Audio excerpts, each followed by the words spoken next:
안녕하세요, 여러분들. 2011학년도 연극영화 임용시험 문제풀이 두 번째 시간을 진행하겠습니다.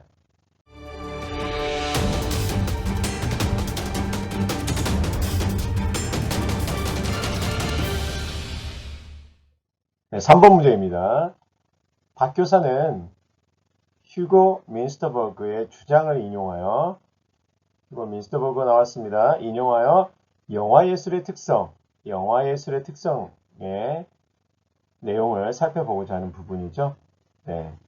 민스터버그가 영화도 예술이다. 네, 영화도 예술이라고 주장한 근거에 해당되지 않는 것입니다.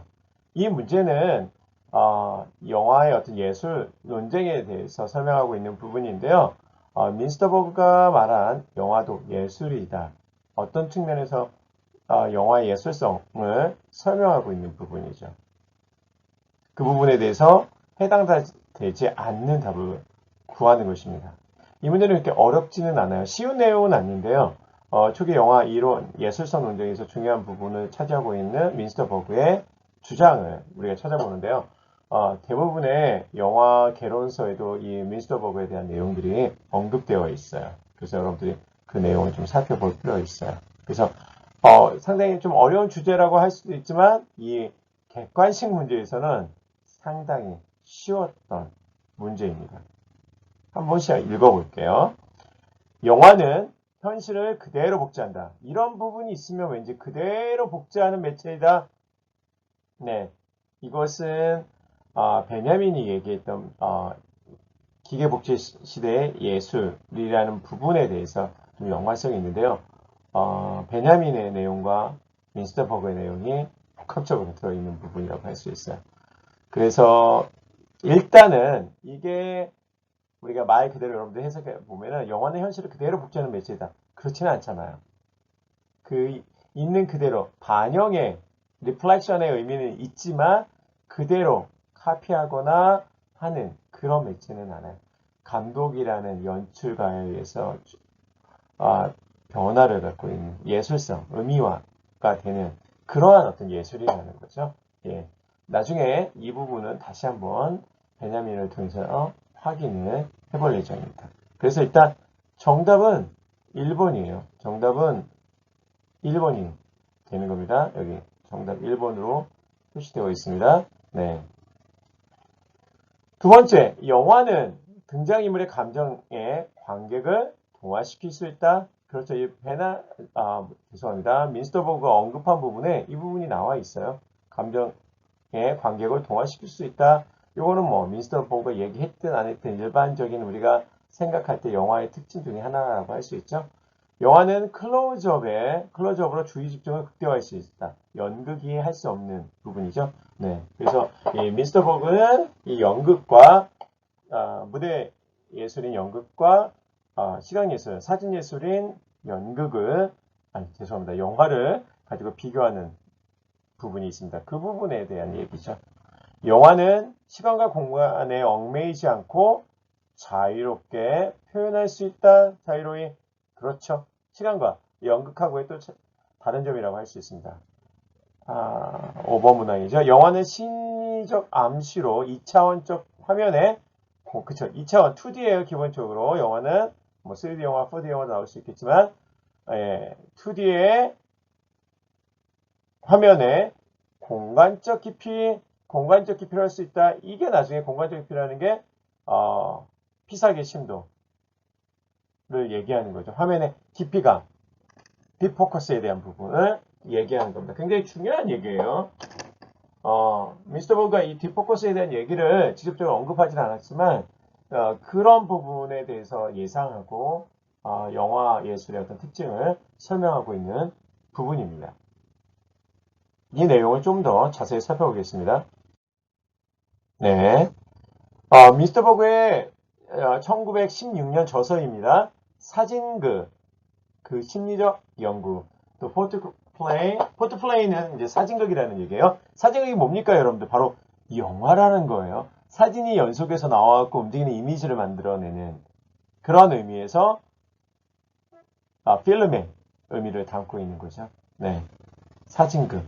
그러니까 이미지가 연속적으로 나오는 플레이, 연극이라는 얘기죠. 이야기가 있다는 얘기죠. 그래서 더 포토 플레이라는 거는 지금의 우리가 의미를 담을 때는 영화라는 겁니다. 그래서 psychological study라고 되어 있습니다. 그 심리학적 분석 또는 연구하고 이 1916년에 언급된 이곳에서 그 사진 연극인 사진극이라고 할 수 있는 영화와 그다음에 무대 연극인 연극을 비교하는 내용입니다. 상당히 의미 있는 저서죠. 네, 그래서 여기서 이제 민스터 부가 언급한 내용을 하나하나씩 살펴보면은요, 먼저 평면 예술인 회화와, 그쵸? 평면이죠. 이것도 마찬가지 2D죠. 입체 예술인 조각의 차이와 같다고 이제 비유적으로 설명을 하고 있습니다. 즉, 영화는 연극처럼 입체적인 공간에 갖지 못했지만, 우리가 극장에서 가보면은 영화는 2D 화면에 보여주는 거죠. 스크린이라는. 그리고 연극은 입체적인 무대가 있잖아요. 깊이도 있고, 넓이도 있고, 공간적인 부분이 충분히 가능하죠. 못했지만, 심리적 암시로 공간적 깊이를 느낄 수 있습니다. 심리적인 암시로 공간적인, 그런 게 이제 디포커스를 통해서 구현될 수가 있다는 얘기죠. 네.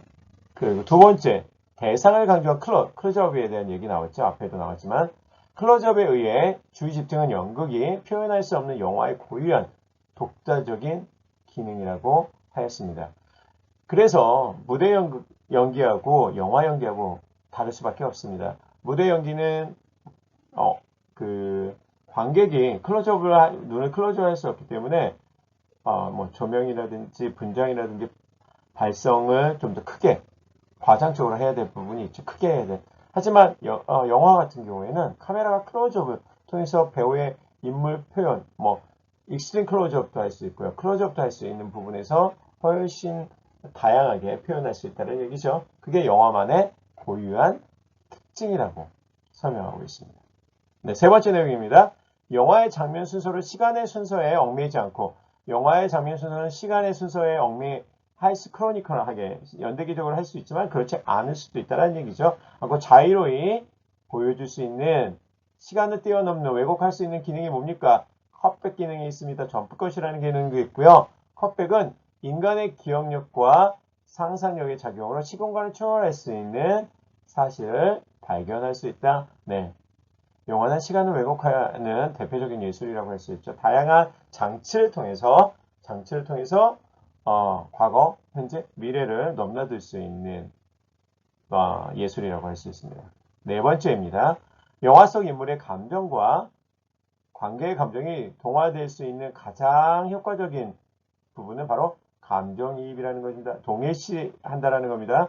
관객은 스크린 속에 나오는 인물을 통해서 감정이입을 하게 되죠.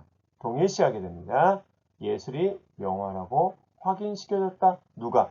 바로 민스터 버그가 그랬다는 겁니다. 네. 그래서 민스터 버그의 그 내용들이 아주 어려운 내용들은 아니에요. 우리가 지금 굉장히 일반화되어 있는 영화의 특징, 연극과 다른 영화의 특징에 대해서 이 사진과 그 심리적 연구에서 민스터 버그는 설명하고 있습니다. 이 내용은요, 개론서에도 많이 나와 있지만 가장 종합적으로 나와 있는 게 바로 2004년 커뮤니케이션 부서에서 나온 영화 읽기. 여러분들 그 최초의 교과서라고 우리가 얘기하기도 하는데, 최초 교과서라고 하기에는 여러 가지 이제 장치가 준비가 안 돼 있어가지고, 실제로 최초의 교과서라고 하기에는 좀 어렵지만 어쨌거나, 이 책에서 다루고 있는 내용이 그대로 이 부분이 설명되어 있어요. 그래서 더 추가적인 내용도 없어요. 이 내용이 그대로만 나있고 더 추가적인 설명 없이 되어 있으니 한번 확인해 보실 필요는 있어요.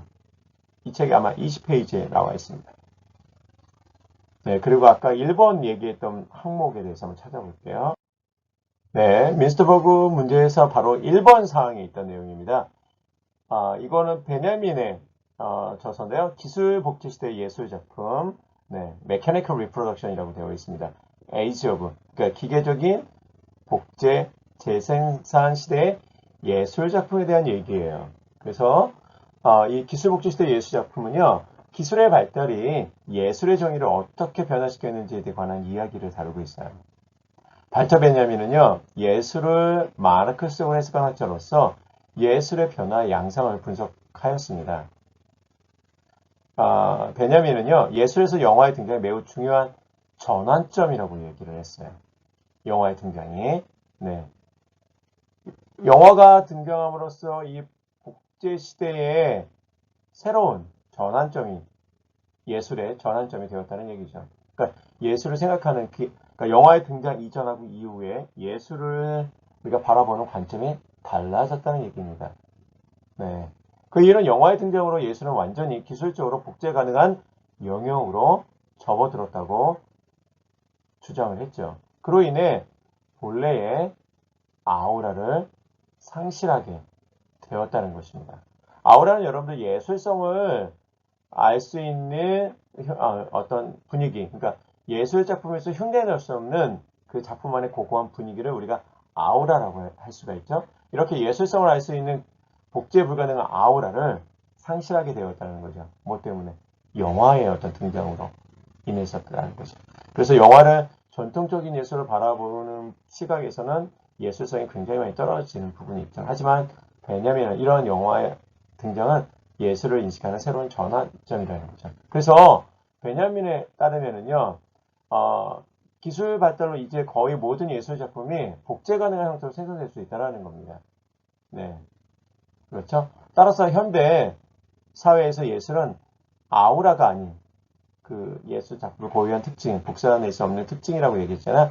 아우라는 이미 상실되었어요. 아우라가 아닌 다른 무언가에 의해서 의미와 존재를 찾아야 한다고 얘기를 했죠. 그래서 베냐민 같은 경우에는 이 영화를 굉장히 긍정적으로 기술 복제 시대의 새로운 예술 형태로 영화를 인정하고 비록 아우라를 상실했지만 또 다른 예술 작품이 복제 가능한 형태로 생산될 수 있다고 강조를 했습니다. 네, 오늘은 여기에서 마무리를 하겠습니다. 감사합니다.